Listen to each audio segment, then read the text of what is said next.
Então, pessoal, hoje 30 de janeiro de 2025, mais um vídeo para que a gente fale sobre saneamento e hoje de maneira bastante específica sobre a questão do DEMAI, né, que corre o risco então de ser privatizado ou ter a delegação dos seus serviços para o setor privado decretada pelo governo municipal. E a gente vai falar hoje, quero falar hoje sobre a arguição sobre essa possibilidade que faz a assessoria da Prefeitura de Porto Alegre e porque é que eu entendo que não é possível que seja decretado desta forma.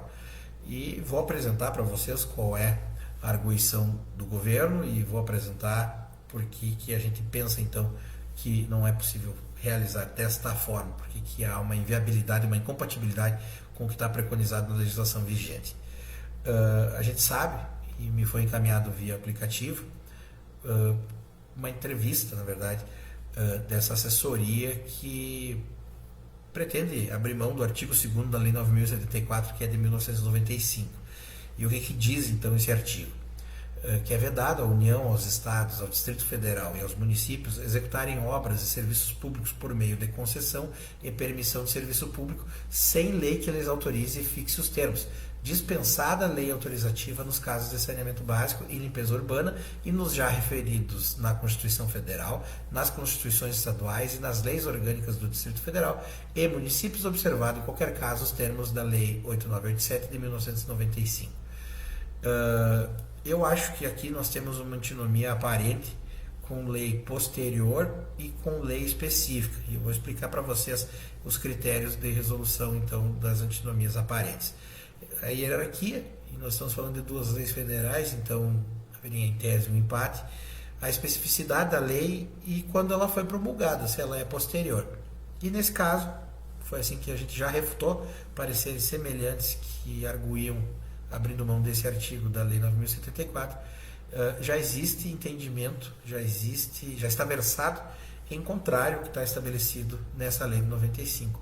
E eu cito aqui o artigo 10 e o artigo 11 da 11.445/2007. E aí, claro, vai da interpretação, vai do judiciário compreender ou não o que se quer dizer. Não sou eu quem vai arguir, não sou eu quem vai sustentar, mas a Lei Nacional de Saneamento vem para elucidar essa questão da concessão dos serviços de saneamento. E o que está preconizado aqui no artigo 10? A prestação dos serviços públicos de saneamento por entidade que não integre a administração do titular depende da celebração de contrato de concessão mediante prévia licitação nos termos do artigo 175 da Constituição Federal, vedada a sua disciplina mediante contrato de programa, convênio, termo de parceria ou outros instrumentos de natureza precária. Como Porto Alegre presta o serviço diretamente através do departamento, para que a iniciativa privada tenha delegados esse serviço, então estamos falando de um contrato de concessão e há um rito inteiro no que diz respeito à concessão de serviços de saneamento preconizados na Lei Nacional de Saneamento, que foi modificado também pela 14.026 e legislações pertinentes nesse sentido. Mas o artigo 11 vai além e a gente tem que entender aqui o que diz o artigo 11, parágrafo 2º, inciso 1. Nos casos de serviços prestados mediante contratos de concessão ou de programa, as normas previstas no inciso 3 do caput desse artigo deverão prever. E aí nós temos o inciso 1 que diz o seguinte: a autorização para a contratação destes serviços, indicando os respectivos prazos e a área a ser atendida. E essa é a antinomia aparente que nós temos. Como eu falei, o critério, né, que se aplica entre essas duas leis, a de 95 e a de 2007, são da especificidade, ou seja, nós temos uma lei de saneamento, tratando de concessão de serviços de saneamento, e nós temos uma lei que é muito mais genérica e que tinha uma previsão de dispensa, então, de lei autorizativa para aquele caso. Fala-se da interferência dos poderes, mas a gente tem que entender o que preconiza a legislação e como é que se resolve, né, neste caso, uma antinomia aparente. E é isso, pessoal. Eu acho que não se fundamenta um decreto do governo de Porto Alegre nesse sentido. Eu acho que o Judiciário Gaúcho já vem passando por um constrangimento enorme no que diz respeito a esse processo, sendo achincalhado por qualquer oxigenado que tenha cadeira na Câmara de Vereadores de Porto Alegre, o que eu acho um absurdo, e respondendo a um ataque daquela dimensão com uma nota de repúdio e um ato em frente ao Palácio da Justiça, que eu acho que é muito pouco eficaz em repressão, né, ou represália represália não, mas em repressão do ato como ele foi cometido, até pelo calão das coisas que foram ditas contra um juiz que acertadamente, né, cumprindo o que está estabelecido na legislação, concedeu uma liminar para que não fosse votada a alteração no conselho do DEMAI. Então, pessoal, nesse sentido, deixar bem claro aqui que nesse caso do saneamento eu não tenho posicionamento político nenhum, porque são todas as prefeituras de todos os partidos, são todos os deputados de todos os partidos, são todas as pessoas que trabalham no judiciário, no Ministério Público, no Tribunal de Contas, que são de todos os partidos que não atentam para o que está preconizado na legislação.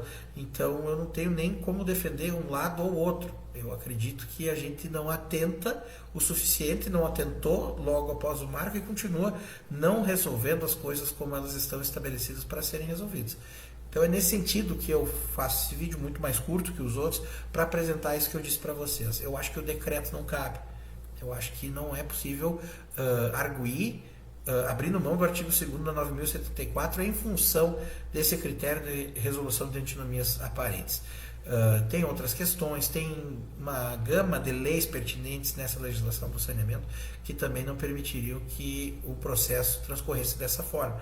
Eu acredito que se há tanta intenção assim de se conceder o serviço à iniciativa privada em Porto Alegre, seja a arguição que seja a do governo, que se faça o processo preconizado pós o novo marco regulatório. Né? Tem que se realizar um estudo de viabilidade econômica e financeira, tem que se abrir um edital de concessão. Com isso tem realização de audiências públicas, chamadas públicas, consultas públicas, atualização do Plano Municipal de Saneamento Básico. Não é a moda miguelão, como a gente diz no interior, que vai se resolver a questão do saneamento em Porto Alegre, muito pelo contrário. Uma concessão apressada e atrapalhada como essa tende a não funcionar, como Corsã e Egea não estão funcionando no interior do Rio Grande do Sul. Nós estamos falando de colapso no atendimento, na prestação do serviço operacional e também na qualidade do produto. E vamos atentar que a partir de março, abril, mais tardar maio, no meu entendimento, já estará regulamentado pela Agência Nacional de Águas o serviço de manejo e drenagem de águas pluviais. Então é um serviço que poderá ser cobrado e tem que ser cobrado nos termos da legislação, que tem que se indenizar e remunerar quem presta.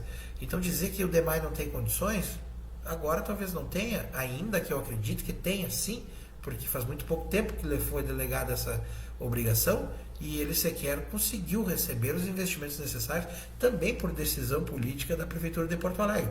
E agora vocês imaginem no momento em que ele passa a poder colocar esse serviço como prestação de fato, recebendo a tarifa que ele tem que receber para executar a obra com esse contrato de prestação direta, aliás, nem um contrato não é, mas uma prestação direta apenas, ele com certeza vai ter condições de repassar diretamente o que ele recebe especificamente para esse investimento, através da tarifa para o usuário. Então, a intenção certamente é conceder, né, todas essas tarifas para a iniciativa privada, para que ela dessa tarifa possa fazer o que o DEMAI, recebendo a mesma tarifa, também vai poder fazer. É uma questão de gestão, é uma questão de opção política do governo fazer o que tem que ser feito no DEMAI. E o vídeo de hoje era só sobre isso, pessoal. Não vou me alongar. Sei que esse debate corre o risco de demorar bastante, no caso de uma judicialização, mas politicamente ele pode ser atropelado, já com o judiciário optando por não interferir, já que não interferiu em nenhum dos casos de nulidade dos contratos Corsã, Egea e outros tantos absurdos que nós tivemos aqui no Rio Grande do Sul. Então fica aqui só mais esse recado meu. Um grande abraço a todos.